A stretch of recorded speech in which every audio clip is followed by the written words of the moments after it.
Details చూస్తే ఏలూరు జిల్లా Chintalapudi YCP కార్యాలయంలో వైసీపీ సంస్థాగత సమావేశం నిర్వహించారు. ఈ సమావేశంలో ఎమ్మెల్సీ మొండితో అరుణ్ కుమార్ పాల్గొన్నారు. కష్టపడి పనిచేసే కార్యకర్తలు పార్టీ పదవులకు అర్హులన్నారు. అలాంటి వారికి పార్టీలో గుర్తింపుగా ఐడి కార్డులు అందజేస్తామని తెలిపారు. ఈ మేరకు ప్రతి గ్రామంలో 60 మందితో స్థానిక కమిటీలు ఏర్పాటు చేస్తున్నట్లు చెప్పారు. అన్ని గ్రామ అధ్యక్షులు, 4 ఎంపీపీలు, 2 జడ్పీటీసీలు, మాజీ ఏఎంసీ చైర్మన్లు అందరూ కూడా పాల్గొని 100 అయినా 106 అయినా సరే 2029లో చింతలపూడిలో వైఎస్ఆర్ కాంగ్రెస్ పార్టీ జెండా రెపరెపలాడించాలని చెప్పి ఈ నియోజకవర్గంలో ప్రతి కార్యకర్త నాయకుడు కోరుకుంటున్నారు. తెలుగుదేశం ప్రభుత్వం, ముఖ్యంగా కూటమి ప్రభుత్వం ఇచ్చిన హామీలు ఏ విధంగా అమలు చేయలేదు, ఏ విధంగా ప్రజలను మోసం చేశాయని ఈరోజు రాష్ట్ర ప్రజలంతా కూడా తెలుసు. మెదక్ జిల్లా కొరివిపల్లిలో జాతీయ ఉపాధి హామీ పథకం నుంచి మహాత్మా గాంధీ గారి పేరును తొలగించడాన్ని నిరసిస్తూ కాంగ్రెస్ భారీ ర్యాలీ నిర్వహించింది. AICC incharge Meenakshi Natarajan, TPCC అధ్యక్షులు ఎమ్మెల్సీ మహేష్ కుమార్ గౌడ్ ఆధ్వర్యంలో నిర్వహించిన ఈ కార్యక్రమంలో డీసీసీ అధ్యక్షులు ఆంజనేయులు గౌడ్, ఎమ్మెల్యే రోహిత్, మాజీ పీసీసీ అధ్యక్షులు హనుమంతరావు, ఇతర ప్రముఖ నేతలు పాల్గొన్నారు. ఇద్దరు జేసీబీ ఓనర్ల మధ్య జరిగినటువంటి ఒక సంఘటనను ఆసరా చేసుకుని కుట్రపూరితంగా, ఉద్దేశపూర్వకంగా పచ్చి అబద్ధాలను నమస్తే తెలంగాణ అనే టీఆర్ఎస్ పార్టీ సొంత పత్రికలో ప్రచురించి జేసీబీ ఓనర్కు మా స్థానిక ఉండే వాళ్ళకి ఇవ్వాల్సిన 8 లక్షల రూపాయలు ఇవ్వమని చెప్తే నేను దాన్ని కాస్త 8 కోట్ల రూపాయలు అడిగిండు. జేసీబీ కాదు, నాకే అడిగినట్లు చిత్రీకరించి నమస్తే తెలంగాణలో ఒక తప్పుడు వార్త ప్రచురించి, ఆ తప్పుడు వార్తను ఎందుకంటే మేము కాంగ్రెస్, అది టీఆర్ఎస్ పత్రిక కనుక ప్రచురించి, ఆ ప్రచురించిన ఆర్టికల్ను బేస్ చేసుకొని వాళ్ళ పెయిడ్ మీడియా ఛానల్స్ ఏవైతే ఉంటాయో ఆ తెలుగు స్క్రైబ్ అని మిగతా యూట్యూబ్ ఛానల్లో విచ్చలవిడిగా ప్రచారం చేసి, దాంతోపాటు అదే ఆర్టికల్ను బేస్ చేసుకొని టీఆర్ఎస్ పార్టీ వర్కింగ్ ప్రెసిడెంట్ అయినటువంటి కేటీఆర్ గారు ట్వీట్ చేయడము, హరీష్ రావు ప్రెస్ మీట్ పెట్టడము. కంటోన్మెంట్ విలీనం కోసం 1,00,000 సంతకాల సేకరణ కార్యక్రమానికి శ్రీకారం చుట్టినట్లు బీఆర్ఎస్ నాయకుడు మన్నె క్రిషాంక్ స్పష్టం చేశారు. కంటోన్మెంట్ బోర్డు విలీనం కోసం ఎమ్మెల్యే శ్రీ గణేష్ చేపట్టిన దీక్ష విరమణ చేయటాన్ని ఆయన తప్పుపట్టారు. విలీనంపై ఎంపీ, ఎమ్మెల్యే మాట్లాడిన మాటలను డిజిటల్ స్క్రీన్పై చూపిస్తూ వివరణ ఇచ్చారు. బీఆర్ఎస్ పార్టీ నుండి బోర్డు విలీనానికి సంపూర్ణ మద్దతు ఉంటుందని తెలిపారు.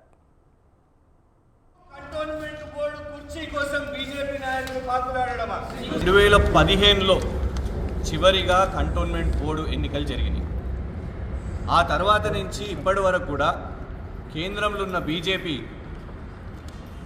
కంటోన్మెంట్ బోర్డును విలీనం చేస్తున్నాము, దేశవ్యాప్తంగా కంటోన్మెంట్ బోర్డు అన్నీ కూడా విలీనం అవుతున్నాయి, సూత్రప్రాయంగా ఇది మొదలైంది, ఈ ప్రక్రియ మొదలైందని కొన్ని కంటోన్మెంట్ బోర్డులను కూడా ఇప్పటికే విలీనం చేసి, ప్రధానంగా సికింద్రాబాద్ కంటోన్మెంట్లో ప్రజలు ఇక్కడున్న కంటోన్మెంట్ బోర్డుతోని, ఆర్మీ అధికారులతోని వాళ్ళకు చాలా అవస్థలు ఉన్నాయి. ఇండ్ల పర్మిషన్ల విషయం మీద కానివ్వండి, తాగునీటి సమస్య కానివ్వండి. కొత్త ఉపాధి చట్టంపై కాంగ్రెస్ తప్పుడు ప్రచారాలు చేస్తుందని బీజేపీ నేతలు దుయ్యబట్టారు. శ్రీ సత్యసాయి జిల్లా పుట్టపర్తి బీజేపీ పార్టీ కార్యాలయంలో ఏర్పాటు చేసిన ప్రత్యేక కార్యక్రమంలో ఆయన పాల్గొన్నారు. మహాత్మా గాంధీ జాతీయ గ్రామీణ ఉపాధి హామీ చట్టం స్థానంలో కేంద్ర ప్రభుత్వం తీసుకొస్తున్న వికసిత్ భారత్ రోజుగారుపై ప్రజల్లో అపోహలు రేపుతున్నారని ఆగ్రహం వ్యక్తం చేశారు. ఈరోజు నీలకంఠాపురం నుంచి హిందూపూర్ దాకా పాదయాత్ర చేస్తున్నాడు మన రఘువీరారెడ్డి గారు. ఇది ఆయనకు వయసుకు తగ్గట్టు పని కాదు. ఎందుకంటే చట్టం పూర్తిగా అవగాహన తెలుసుకొని చట్టంలో ఉండే లోపాలు ఏదైనా ఉంటే చెప్పాలా కానీ ప్రజల్ని మబ్బు పెట్టడానికి, లేకుంటే ప్రజల్ని మైమర్చడానికి కోసం ఈరోజు ఎవరు కూడా అంత ఈజీగా లేరు. మీరు పాదయాత్ర చేసినా కూడా దాంట్లో చట్టంలో ఉండే మహాత్మా గాంధీ పేరు మార్చినారు అంటున్నారు. భారత్ పేరు వచ్చింది కదా, ఈ దేశం కింద ఎవరైనా పెద్దవాళ్ళు ఉంటారా? ఈరోజు కొన్ని దేశాల గురించి మనం చూస్తున్నాం, కొట్టుకొని వస్తున్నాయి. కానీ పరిస్థితులు పార్వతీపురం మన్యం జిల్లా గుమ్మలక్ష్మీపురంలో ఆదివాసీ సత్యాగ్రహ యాత్రను నిర్వహించారు. ఆదివాసీ సంఘం గౌరవ అధ్యక్షులు మాజీ ఎమ్మెల్యే నిమ్మక జయరాజు ఈ కార్యక్రమంలో పాల్గొన్నారు. సీఎం చంద్రబాబు ఆదివాసులకు ఇచ్చిన హామీలను వెంటనే నెరవేర్చాలని డిమాండ్ చేశారు.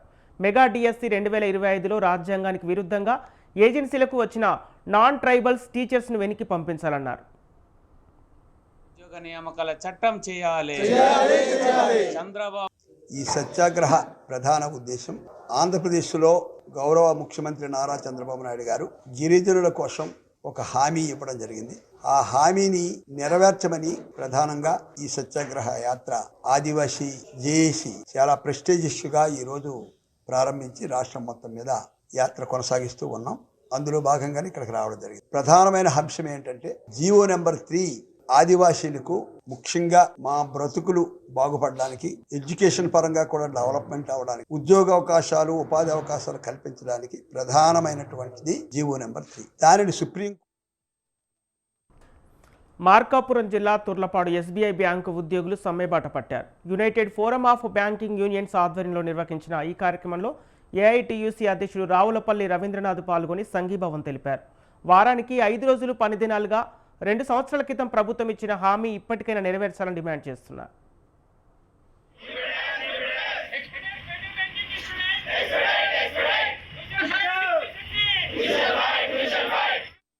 ఈ సమ్మె చేయడానికి ప్రధానమైనటువంటి కారణం 2 సంవత్సరాల క్రితం వేతన ఒప్పందం బ్యాంకు ఉద్యోగుల సంఘాలతో జరిగినటువంటి వేతన ఒప్పందంలో 5 రోజుల పని విధానాన్ని కూడా అంగీకరించి యూనియన్ల నాయకులు మేనేజ్మెంట్ కూడా సిగ్నేచర్ చేయడం జరిగింది. ఇదిగో అమలు పరుస్తామని ఇప్పటికీ ఇంత కాలయాపన చేశారు. వెంటనే అమలు పరచాలని ఈరోజు డిమాండ్ చేస్తూ మరి ఈరోజు సమ్మె చేయడం జరుగుతూ ఉంది. మీ అందరికీ కూడా తెలుసు, గత వేతన ఒప్పందం జరిగిన రోజున 10 లక్షల మంది సూర్యాపేట జిల్లా హుజూర్నగర్ పురపాలక సంఘం మున్సిపల్ సాధారణ ఎన్నికల నామినేషన్ల స్వీకరణ 2వ దశ ప్రారంభమైంది. హుజూర్నగర్, నేరేడిచెర్ల మున్సిపాలిటీలకు సంబంధించి నామినేషన్లు స్వీకరిస్తున్నారు. అనంతరం అభ్యర్థుల నామినేషన్ల పరిశీలన తదితర అంశాల్లోనూ కట్టుదిట్టమైన చర్యలు చేపడుతున్నట్లు సంబంధిత అధికారులు తెలిపారు.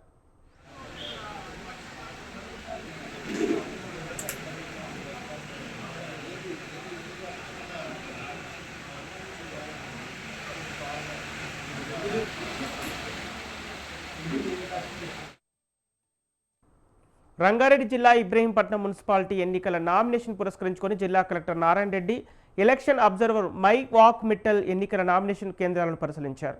నామినేషన్ల కోసం ఇబ్రహీంపట్నంలో మొత్తం 24 కేంద్రాలను ఏర్పాటు చేశారు. ఎలాంటి అవాంఛనీయ సంఘటనలు జరగకుండా పోలీసులు పటిష్టమైన బందోబస్తు ఏర్పాటు చేశారు. ఈరోజు రేపు ఎల్లుండి మనం నామినేషన్ తీసుకోబోతున్నాం. సో దాని తర్వాత మనకు స్క్రూటినీ ఉంటుంది, విత్డ్రాస్ ఉంటుంది. దాని తర్వాత మనకు పార్టీ వారిగా అంటే మనకు మున్సిపాలిటీలో పార్టీ వారికి ఎలక్షన్ ఉంటుంది కాబట్టి సింబల్ అలాట్మెంట్, బ్యాలెట్ ప్రిపరేషన్ అన్నీ ఉంటాయి. సో కమిషన్ యొక్క ఆదేశాల మేరకు ఇప్పటికే మనకు అన్ని మున్సిపాలిటీలో కూడా ఎలక్షన్ను ప్రశాంతంగా నిర్వహించడానికి కావాల్సిన ఏర్పాట్లన్నీ చేయడం జరిగింది. ముందుగా నిర్వహించే అన్ని మున్సిపాలిటీ లిమిట్స్లో మోడల్ కోడ్ ఆఫ్ కండక్ట్ అన్ని చోట కూడా అమలు పరిచే విధంగా చర్యలు తీసుకున్నాం. దానికోసం సపరేట్గా మనకు మున్సిపాలిటీ లెవెల్లో MCC teams, flying squads, static surveillance teams కూడా ఏర్పాటు చేసుకున్నాం. దాని తర్వాత మనకు నామినేషన్స్ తీసుకోవడానికి ఆర్ఓస్కు, ఏఆర్ఓస్కు వారి సిబ్బందికి ప్రాపర్గా ట్రైనింగ్ ఇవ్వడం జరిగింది. అక్కడ వారికి కావాల్సిన ఏర్పాట్లన్నీ కూడా పూర్తి చేసుకున్నాం. ఈరోజు రేపు ఎల్లుండి మనం నామినేషన్ తీసుకోబోతున్నాం. సో దాని తర్వాత మనకు వికారాబాద్ జిల్లా తాండూరు మున్సిపల్ ఎన్నికల్లో నామినేషన్ల ప్రక్రియ కొనసాగుతుంది. పురపోరులో బీఆర్ఎస్ పార్టీ నుంచి మొదటి నామినేషన్ దాఖలైంది. పార్టీ చైర్పర్ అభ్యర్థి పటోల నరసింహులు 10వ వార్డు నుంచి మొదటి నామినేషన్ వేశారు. ఈ సందర్భంగా ఏర్పాటు చేసిన ప్రత్యేక సమావేశంలో పాల్గొన్న ఆయన మున్సిపల్ ఎన్నికల్లో గులాబీ జెండా ఎగరవేస్తామని ఆశాభావాన్ని వ్యక్తం చేశారు. నామినేషన్ వేయడం జరిగింది. తాండూరులో అభివృద్ధి అంటే టీఆర్ఎస్ అంటే అభివృద్ధి. గత 2 సంవత్సరాల నుంచి ప్రజలందరూ చూసిండ్రు. ఇప్పుడు రాబోయే 13వ తారీఖు ఎలక్షన్ అయిపోయిన 11 ఎలక్షన్ అయిపోయిన తర్వాత 13 రోజు మున్సిపల్పై తాండూరులో అత్యధిక సీట్లు కౌన్సిలర్ గెలిచి జెండా ఎగురవేయబోతున్నాం. దీనికి అందరికీ మా టీఆర్ఎస్ కార్యకర్తలు ప్రతి ఒక్కరూ సైనికుల్లా పనిచేయడానికి సిద్ధంగా ఉన్నారు. ఒక 15 రోజుల్లో తాండూరు మున్సిపల్ పైన అభివృద్ధికి బీఆర్ఎస్ జెండా ఎగరబోతున్నాం. దీనికి మా పెద్దలు మాజీ ఎమ్మెల్యే గారు అయినటువంటి రోహిత్ రెడ్డి గారు మా ఎంబడి ఉండి ప్రతి ఒక్కరిని 36 వార్డులు రాత్రింబవలు అనకుండా కష్టపడి 36 వార్డులకు అత్యధిక మెజార్టీ గెలిపించి మున్సిపల్పై జెండా ఎగరేస్తామని ధీమా వ్యక్తం. ఈరోజు 10వ వార్డు నుంచి నామినేషన్ వేయడం జరిగింది. జోగులాంబ గద్వాల జిల్లా కేంద్ర మున్సిపల్ కార్యాలయంలో మున్సిపల్ వార్డు ఎన్నికల నామినేషన్ల ప్రక్రియ మొదలయ్యాయి. తెలంగాణ రాష్ట్ర వ్యాప్తంగా మొదలైన ఎన్నికల నగారతో గద్వాల జిల్లా ఎస్పీ శ్రీనివాసరావు నామినేషన్ల స్వీకరణ కేంద్రాన్ని సందర్శించి పరిశీలించారు. అక్కడ జరుగుతున్న నామినేషన్ల ప్రక్రియ గురించి మున్సిపల్ కమిషనర్ జానకీరామ్తో చర్చించారు. అనంతరం డీఎస్పీ వై మొగలయ్యతో భద్రతా ఏర్పాట్లపై చర్చించారు. నామినేషన్ ప్రక్రియ శాంతియుతంగా సజావుగా సాగేందుకు అవసరమైన చర్యలు తీసుకోవాలని సూచించారు.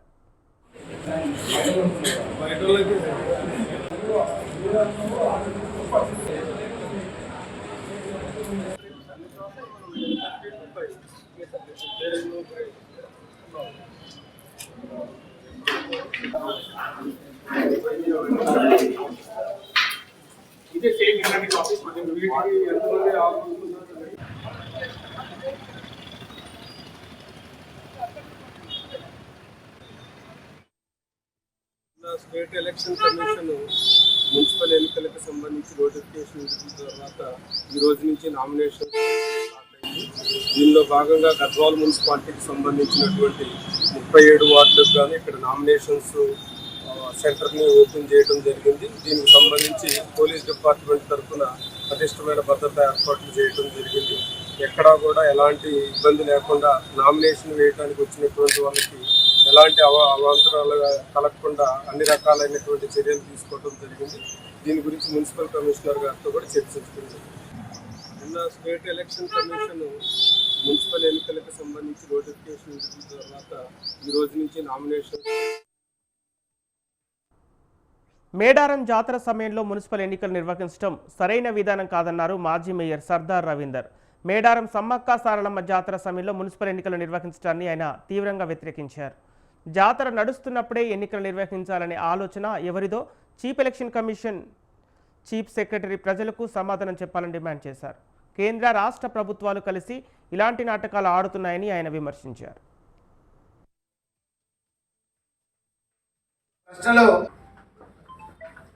ఎన్నికల నగారా మోగింది. నిన్న ఎలక్షన్ కమిషనర్ గారు షెడ్యూల్ను విడుదల చేశారు. షెడ్యూల్లో భాగంగా మేము ఎలక్షన్ కమిషనర్ గారిని అలాగే చీఫ్ సెక్రటరీ గారిని 2 ప్రశ్నలు మీ ద్వారా అడగాలనుకున్నాం. ముఖ్యంగా తెలంగాణలో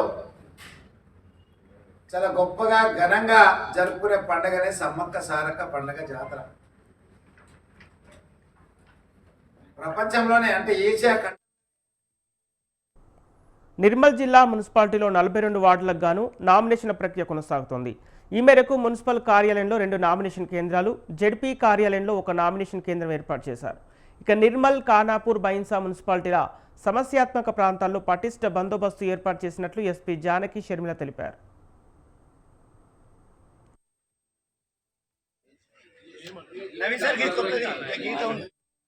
నుంచి ఈరోజు ఇక్కడ నామినేషన్ సెంటర్స్ వెరిఫై చేయడం జరిగింది. సెక్యూరిటీ ప్రాస్పెక్ట్లో ఎక్కడెక్కడ మనం బందోబస్తు చేయాల్సింది ఉన్నది అన్నది మన మున్సిపల్ కమిషనర్ గారితో కలిసి ఇక్కడ ఇతర పోలీస్ అధికారులతో కలిసి మనం ఇవన్నీ కూడా చూసాము.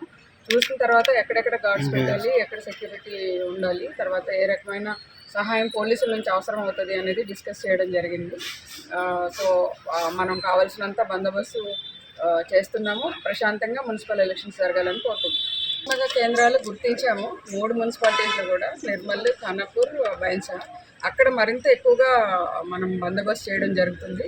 ప్రాపర్ ప్రికాషన్స్ తీసుకుంటాం. ఎలక్షన్స్ సంబంధించి ఈరోజు ఇక్కడ నామినేషన్ సెంటర్స్ వెరిఫై చేయడం జరిగింది. సెక్యూరిటీ ప్రాస్పెక్ట్లో ఎక్కడెక్కడ మనం బందోబస్తు చేయాల్సింది ఉన్నది అన్నది మన మున్సిపల్. రాష్ట్ర వ్యాప్తంగా మున్సిపాలిటీ ఎన్నికల నగారా మోగటంతో కల్లూరు మున్సిపాలిటీలో నామినేషన్ల హడావిడి మొదలైంది. ప్రతి పార్టీ నుండి అభ్యర్థులు బీఫామ్లతో నామినేషన్ వేయడానికి సిద్ధమయ్యారు. మొదటిసారిగా ఎన్నికలు జరగనున్న కల్లూరు మున్సిపాలిటీలో మొత్తం వార్డుల సంఖ్య 20, పోలింగ్ కొరకు 40 పోలింగ్ బూత్లను ఏర్పాటు చేశారు.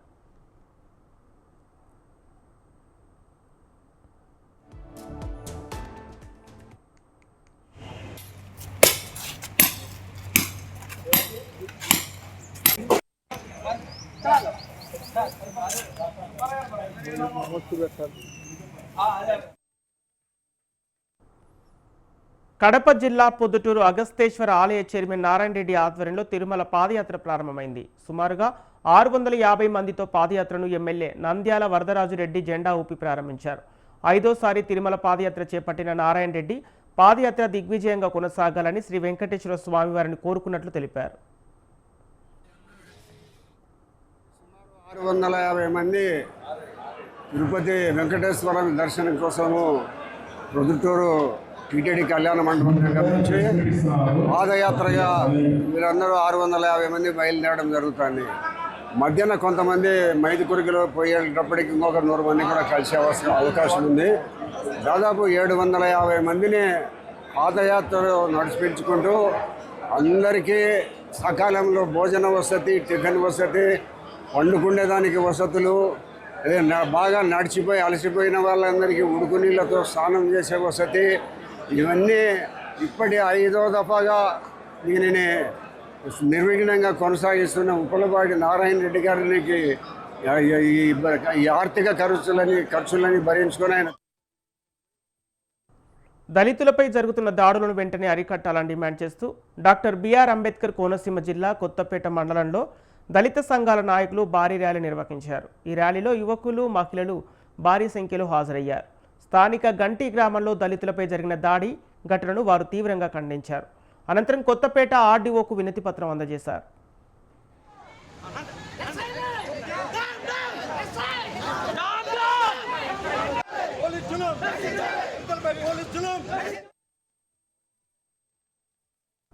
కర్నూలు జిల్లా ఆదోని రెవెన్యూ భవనంలో వీఆర్ఏలు సమీక్ష సమావేశం నిర్వహించారు. ఈ సమావేశంలో రాష్ట్ర ఉపాధ్యక్షులు రామాంజనేయులు వీఆర్ఏల ప్రధాన డిమాండ్స్పై చర్చించారు. ఫిబ్రవరి 5వ తేదీన విజయవాడలో జరిగే ఏపీ జేఏసీ అమరావతి ఆవిర్భావ సభను జయప్రదం చేయాలని పిలుపునిచ్చారు.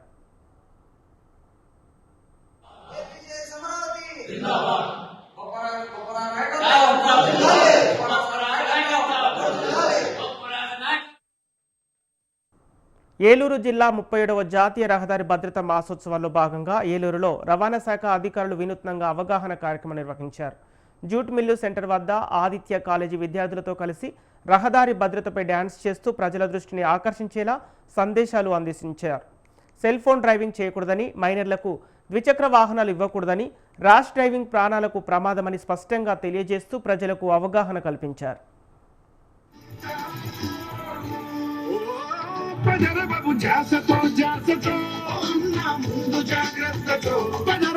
దీంట్లో మెయిన్ ఉద్దేశం అవేర్నెస్, ట్రాఫిక్ అవేర్నెస్, ఈ ప్రమాదాల నివారించడానికి ట్రాఫిక్ అవేర్నెస్, రకరకాల కార్యక్రమాలు. అంటే స్కూల్ విద్యార్థులతో, కాలేజీ విద్యార్థులతో వాగ్దానాన్ని, తర్వాత బైక్ ర్యాలీలు, తర్వాత స్కూల్ బస్సు డ్రైవర్లకి అవగాహన కార్యక్రమాలు, తర్వాత ఈ ప్రతి ఒక్క డ్రైవర్ కూడా ఫిట్నెస్గా ఉండాలి. ఏలూరు జిల్లా Jangareddygudem sub division Chintalapudi police station పరిధిలో భారీ ఎత్తున బంగారం చోరీ జరిగింది. కనకదుర్గ గోల్డ్ ఫైనాన్స్లో నిందితుడు ఆభరణాలు చోరీ చేశాడు. కనకదుర్గ ఫైనాన్స్ ఆఫీసులో ఆడిటర్గా విధులు నిర్వర్తిస్తున్న ఉమా మహేష్ను నిందితుడిగా పోలీసులు గుర్తించారు. అతని వద్ద నుంచి మొత్తం 4.490 కేజీల బంగారు ఆభరణాలను పోలీసులు స్వాధీనం చేసుకున్నారు. వీటి విలువ సుమారు 7 కోట్ల రూపాయలుగా ఉంటుందని అంచనా వేశారు. కంటిన్యూస్గా ట్రాక్ చేయడము, అతను ఎక్కడున్నాడో చూసి చాలా రోజులు ఫోన్లో అన్నీ ఆపేసుకొని ఆయన వాళ్ళ ఓనర్తో వచ్చిన విభేదాల వల్ల ఓనర్లని ఇబ్బంది పెట్టాలని చెప్పి ఈ ప్యాకెట్స్ అన్నిటినీ ఇంత 4.484 కిలోలు, సుమారు 4.5 కిలోల గోల్డ్ ఆభరణాలన్నీ తీసుకుని పరారయ్యడం జరిగింది. అప్పటి నుంచి కూడా మన డిఎస్పీ గారు, సిఐ చింతలపూడి, జంగారెడ్డిగూడెం సిఐ వాళ్ళ స్టాఫ్, ఎస్ఐ చింతలపూడి వీళ్ళందరూ ప్రతి సీసీటీవీ కెమెరా వెతికి ఎక్కడెక్కడ వెళ్ళాడు ఆయన్ని ఫైనల్గా ఈ నాగాయలంక దగ్గర పట్టుకోవడం జరిగింది. బాపట్ల జిల్లా చీరాల రైల్వే వంతెన వద్ద యువకుడి అనుమానాస్పద మృతి తీవ్ర కలకలం రేపుతుంది. తల, గొంతుపై తీవ్ర గాయాలతో పట్టాల పక్కన యువకుడి మృతదేహం పడి ఉంది. రక్తపు మడుగులో యువకుడి మృతదేహాన్ని చూసిన స్థానికులు పరుగులు తీశారు. సమాచారం అందుకున్న పోలీసులు ఘటనపై కేసు నమోదు చేశారు.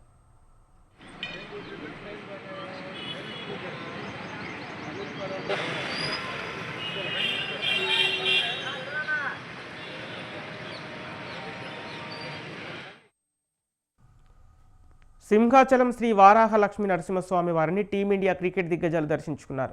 స్వామివారిని దర్శించుకున్న వారిలో భారత క్రికెట్ జట్టు హెడ్ కోచ్ గౌతమ్ గంభీర్, టీ20 captain Suryakumar Yadav, allrounder Axar Patel, spinner Ravi Bishnoi ఉన్నారు. వీరితో పాటు ఎమ్మెల్యే గంటా శ్రీనివాసరావు దర్శించుకున్నారు. పర్యవేక్షణ అధికారి వెంకటేశ్వరరావు, ఇతర అధికారులు క్రికెట్ జట్టుకు ఘనంగా స్వాగతం పలికారు.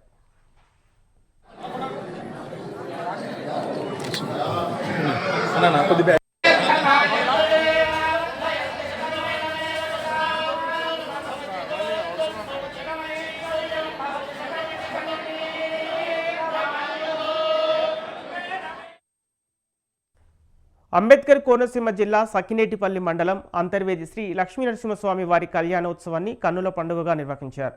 రాష్ట్రం నలుమూలల నుంచి సుమారు 5 నుంచి 6 లక్షల మంది భక్తులు కళ్యాణానికి వచ్చినట్లు అంచనా వేశారు. స్వామివారి కళ్యాణోత్సవం సందర్భంగా ఎలాంటి అవాంఛనీయ సంఘటనలు జరగకుండా సుమారు 1400 మంది పోలీసులతో కట్టుదిట్టమైన భద్రతా చర్యలు చేపట్టారు.